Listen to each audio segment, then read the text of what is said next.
Hello. What can you take from your own experience in 2019-20 and being part of that group that had to replace the prior year's group?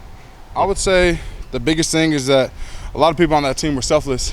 Everyone did everything for the team, for the team, for the team.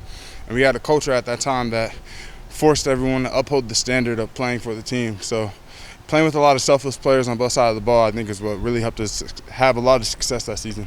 Do you take on a certain onus as you're the only senior who's been here for all 6 years?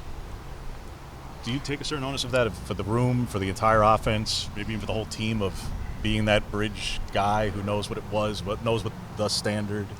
I mean, I'd say so because, like you said, I'm the oldest one here, so there's not a lot of guys left who were a part of that team and part of that program to see what it took to get to the Rose Bowl that year.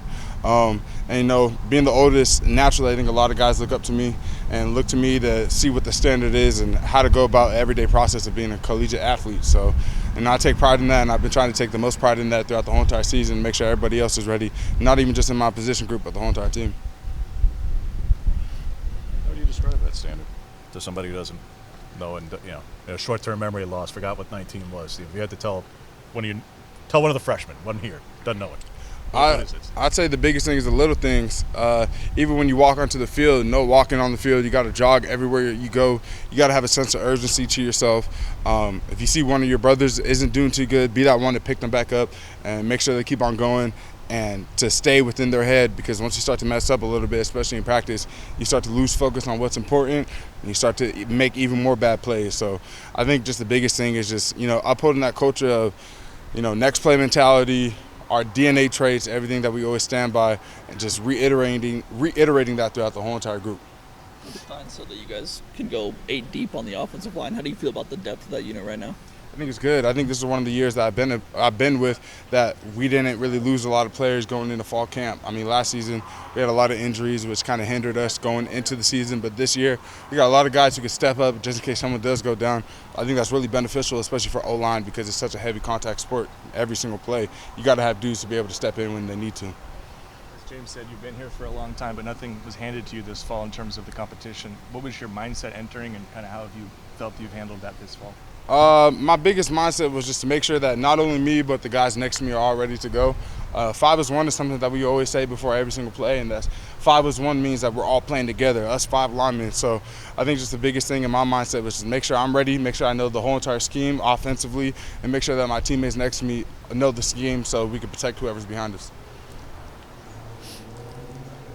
The coach talks about good to great and porcupine concept and these things he's preaching to you guys. As an older Hedgehog. Hedgehog. Yeah. What, do you know the origins of that as an older guy? Do you bother to look up that comes from a book and things, or do you find the book? Do you care? Does it matter? I'm gonna be honest. I'm not really sure what book that comes from, but I mean, I think it makes sense what he says. Know your hedgehog. That kind of means know what you're good at and master that technique. There's a famous Bruce Lee quote. I don't fear the man who does 10,000 kicks once, but one kick 10,000 times. I think that makes a lot of sense. Once you practice something so much that you can't get it wrong anymore, that's what's gonna help you succeed throughout football. And I think just with all the other DNA traits that he says, connection, growth, toughness, and sacrifice, that's what it takes to win games. Connection, you got to be able to connect it. 5 as 1, essentially at the O-line. Toughness, I mean, as an offensive lineman, you got to be tough, or else you won't last. Sacrifice. Offensive line is a sacrificial position. We never touch the ball, but we're always out there going, full speed and whatever it is. And growth. I mean, even when you mess up, you got to learn from that, get back to the drawing board, get back onto the field, and execute it properly the next time. How has Junior in particular pushed you this camp? Me and Junior were kind of in the same boat with injuries last season. Unfortunately, we both had an injury during our senior season, which can really hinder a lot of players. But when he came in, looking how messed up he was and seeing that fire in him, he has that drive to just want to keep on going even when he barely can. So I take a lot of pride, and I have a lot of respect for that man, because if you want to know the definition of toughness, he's the definition when you look it up in the book, because that man, you can see it in him. He's going through a lot, but he's always pushing through, and I think that helps the offensive line when you talk about toughness, because when you see a guy like that who, is still battling through everything that they're going through, as well as me, as well as guys like Ope, who are battling through a lot of stuff, and when you see them keep on pushing, that makes you want to go even harder. How ready do you feel Jackson is to be the every down center? I think he's a really good center. I think he's shown that over the last couple of seasons. I know he's doing things right now, and he's looking really good. I'm excited to see him work, and I like working next to him. I feel like this year's a little different, Steven, compared to last year, in that, like, last year, as good as that group, and that was a really good group, you guys, like TJ and Salah, were at tackle, and now at the next level they're at guard.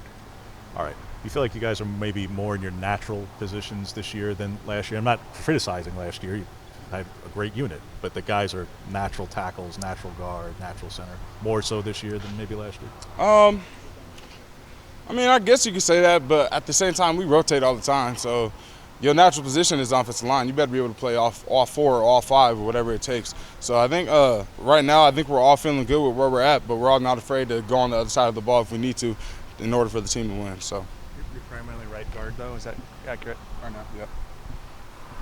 What's Johnny done over the last couple of weeks, even beyond spring, to show that he's ready for this level?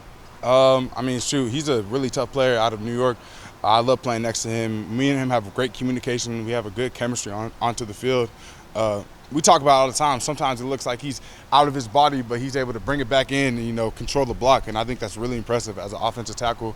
And I'm excited to see what he does this year in the Power 5 with us. Coaches said kind of mental mistakes halted you guys on Saturday scrimmages, false starts, that kind of thing. What goes into correcting those mistakes and making sure you're right for game one? Because obviously a guy knows when he makes a mistake. I think the biggest piece is like emphasizing that in the film room. You can easily make a mistake and just be like, oh, I'll get it done next time. No, you got to go into the film room, watch it over and over again, see why you made that mistake. When it comes to false starts and, you know, being offsides and stuff, I think that's a mental error that pre-snap you can avoid that by just making sure you're locked into the cadence and locked into whatever's going on the field. So like we say it all the time, DBO, that means don't beat ourselves. When you beat yourself in the game, you won't succeed. So if you could take away those mental errors such as false starts, offsides, all that, I think we'll be good to go. How do you guys feel you've been as a unit so far with that? Like, do you feel that Saturday scrimmage is maybe an aberration, or are you still working through some of that stuff? I think the Saturday scrimmage, you know, it was just a hard-fought battle between offense and defense. Defense got a little bit of the upper hand, which is all good. I mean, I would hope my defense got the upper hand on us sometimes, you know, throughout scrimmages. But I think overall, as an offense, we have really good chemistry. I think we all trust Bo whenever he's in the backfield. We don't have to worry about a running back, whether it's Bucky, Noah, Jordan James. You know, it doesn't matter. They're all going to run downhill. And the offensive line, I think we're really in tune with what we need to do and make sure that we're working together at all times. So I'm really excited to see how the season goes. I'm really excited to work with everybody. What's been the toughest D-line matchup for you so far this camp? Toughest D-line matchup. You know, playing at tackle, we have some really good edge rushers, Brandon Dorcas, Jordan Birch. Surprisingly, Mattel, I mean, he's a young cat, but he comes in like he's already been doing this for a couple years now. Going into the interior, we got big guys like Taki, Casey Rogers, Popo.